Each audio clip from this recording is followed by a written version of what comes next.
Hello, everyone, and welcome to X Factor 47 podcast. I'm your host, Brand Himmelreich, along with Bradley Rent. We're talking about the Major League Baseball deadline today, and we're talking Phillies. So the Phillies entered the season. I said they were going to be an 86-win team, and they need some help. They need some help in the outfield. They need some help as far as starting pitching, and we need help. That minor league bullpen is an absolute travesty. So deals are coming down quickly. Obviously, Tarik Skubal went to the Dodgers. They got good reinforcements. But Brad, hey, man, what do you think? What do these Phillies need? I think the Phillies need a power right-handed bat, some bullpen help, and maybe another fifth starter. The pitching has been horrific, like you said, lately, and I believe that they need to focus on that, but I also think that they need another right-handed bat in the lineup to kind of separate the left-handers. I feel like come playoff time, all three of these left-handers together or Bowman in the middle is just going to kind of hurt them more than help them in the playoffs. Yep, so agree, Brad. Like with the starters, like obviously with Skubal being gone, maybe you look at Jose Soriano, Robbie Ray, etc. But yeah, definitely they need another starter because you have Wheeler and you have Sanchez. And Nola's like the new Taijuan Walker. He's going to be on there to 2030 with all that money for $175 million. And then you have Luzardo, but, they could have, not given the contract yet to Luzardo because they had 2 years left to control. So, but definitely, yeah, from the pitching side, the relief pitching, seventh and eighth innings still always a mess. The minor leaguers are not getting it done. And we saw last year from Kerkering when he played hot potato with the baseball in Los Angeles and the NLDS, he's not meant for the high leverage situation. So you need high leverage guys in that seventh, eighth inning before Duran. And Brad, certainly that right-handed bat they need. If it's like a Randall Grichuk or like some sort of right-handed bat in the corner parts of the outfield, you have Marsh, but then after Marsh, very, very weak. But we see that the Phillies need improvements in all areas, starting pitching, relief pitching, and, that bat in the outfield because they have a 4 to 5 man lineup, and sometimes I feel that Schwarber, Harper, Turner, Marsh, you want them to hit home runs every game, and you want them to hit and be able to score, as many runs as you can a game. But, in these games that they're scoring 5, 6, 7 runs and then blowing these leads late in games puts extra pressure on the offense and on the pitching. Totally agree with that, Brent. I feel like that right-handed bat in the middle of the lineup or some other right-handed bat in the corner outfield will definitely help them. There's just too many left-handers in that lineup, and it's definitely going to hurt them come the playoff time. As far as pitching goes, yeah, you definitely need, I think, another fifth starter, but we do need the high-leverage people in the bullpen. It would be nice to see them get another couple bullpen pieces. I just don't see anybody in the minor leagues that's coming up and that's going to cut it, and I don't see any other starters in the minor leagues either that's going to cut it. So I think they do need to acquire a starting pitcher, a relief pitcher, and another right-handed bat at the death. Absolutely. I mean, that was a good tie-in that leads to, so for example, player development and drafting, which I feel the Phillies did well, like in 2008 to 2010, and now that's gone by the wayside. So you look at the minor league clubs of the Phillies, they're all 10 games under 500, not much there.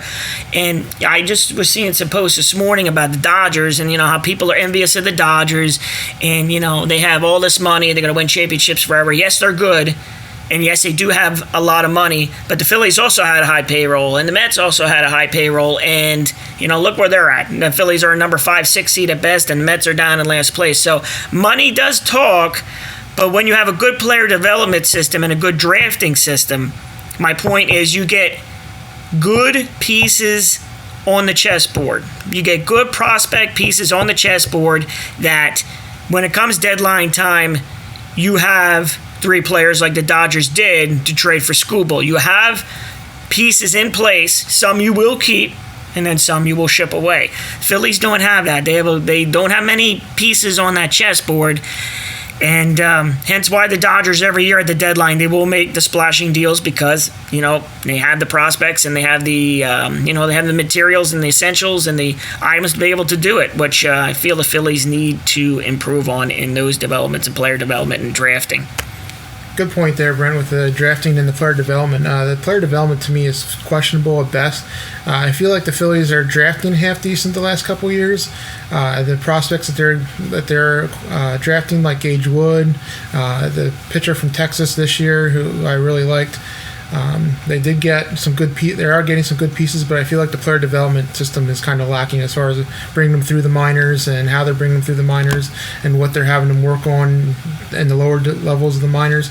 I feel like that needs very deep improvement. I feel like it's average at best, and I feel like they have a long ways to go in that over the next few years.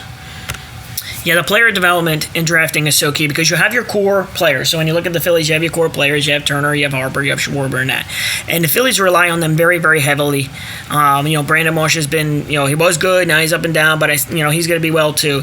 So you have that 4 to 5 man lineup, but the guys that I feel got to pick it up, like Stott, Bohm, Crawford, I think is expendable. I know some people disagree about me with that. I think he's nothing more than a Johan Rojas, but people say he's the greatest thing since sliced bread, and maybe he's going to be. They say he's going to be Mike Schmidt. I disagree, but we'll see where that leads, which I don't think is going to lead that way. But player development and drafting, the Phillies need to do better along with your core players, and that's what makes a complete team. I want to also discuss. Bryce Harper made the comments. This week that we needed reinforcements, and some people took that the wrong way in that. But I want to reiterate that. And I didn't like this from Dave Dombrowski, is when you do things about players, you should be doing them behind closed doors. I don't like going out in the media and saying, Bryce Harper's not elite no more. That should be done behind closed doors. And, we can talk about Dave being not elite either.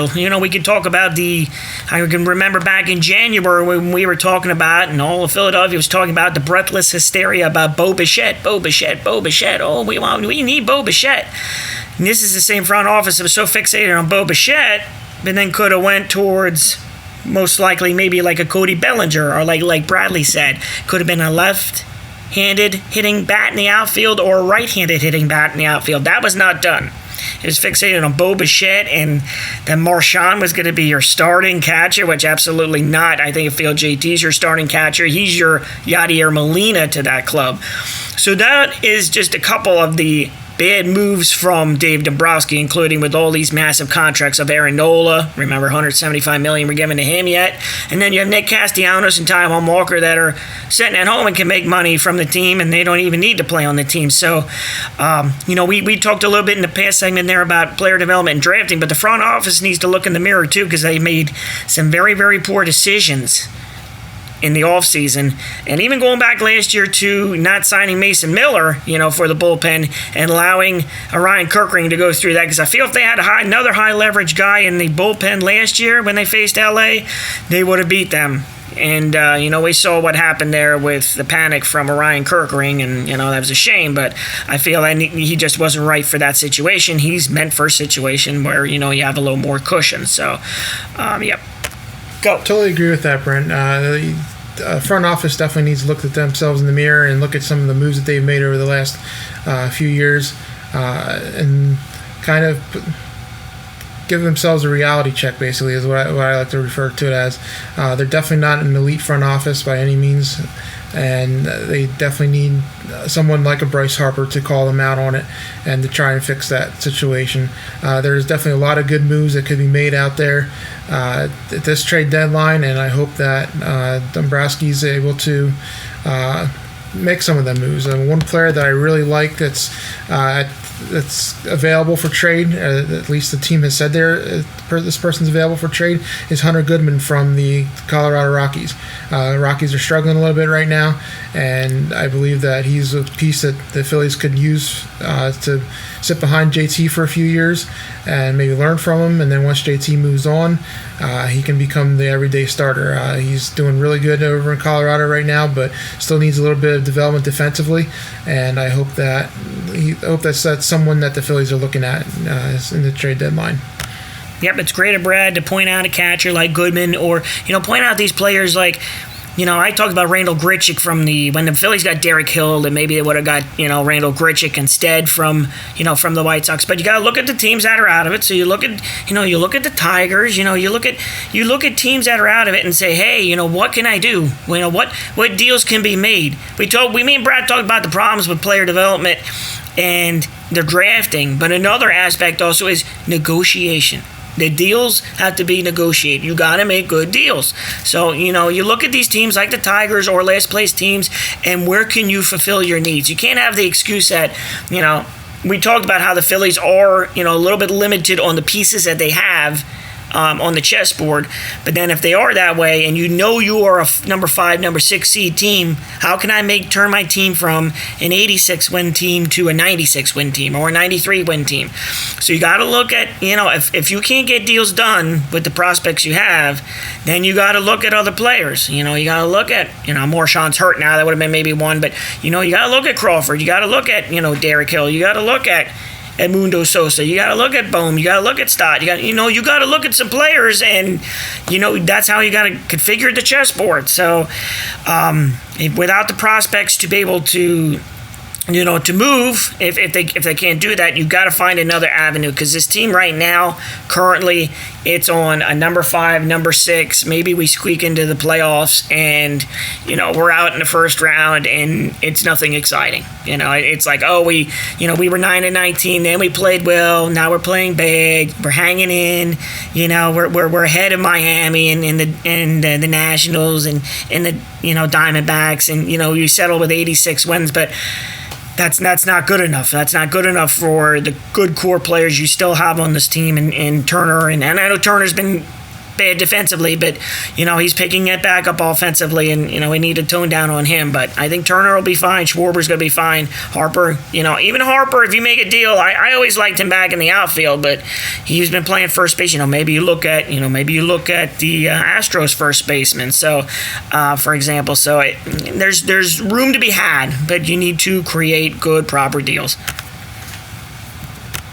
Yep, so in closing and summary here, the Phillies, they're an 86-win team. We need to get them at the deadline to be a 95-win team or 93-win team. They need to go in a proper direction. They're an inconsistent team where either they don't hit against elite pitching, because you got to face good pitching. You can't score 10 runs every game, but they're either not scoring against good pitching, or they're scoring 5, 6, 7 runs a night, having 3-4 run leads into the 7th, 8th inning, and blowing them because you have a minor league bullpen that wasn't addressed. So the Phillies need to get more consistent if they want to make a bigger role, a bigger move in the playoffs, because right now they are just a squeak into the playoff team and be out in the first round. And you look at it, if they're a 5 or 6 seed, they're probably going to play the Cubs. They're going to play the Braves. If they're a 6 seed, they're definitely going to play the Braves, because I think the Braves will be 3. Brewers will be 2. Dodgers are going to be number 1, of course. And then you have, you have the mix of, where the Phillies will fall in, if it's 5 or 6, and, will they be playing, like, for example, the Cubs or the Diamondbacks or what. It doesn't matter who they play. They need to play better baseball, and front office needs to make moves to make this team more efficient, because they're just not there right now as far as consistency of this ball club. So we appreciate you listening to me and Brad here on X Factor 47 podcast. Thanks a lot for listening in today about the Phillies. The moves are going to keep coming faster and faster. They're just saw Freddie Peralta got traded, and we'll see what happens at trade deadlines Monday at 6 o'clock. So thank you very much, everybody. Take care. Have a good night. Bye for now.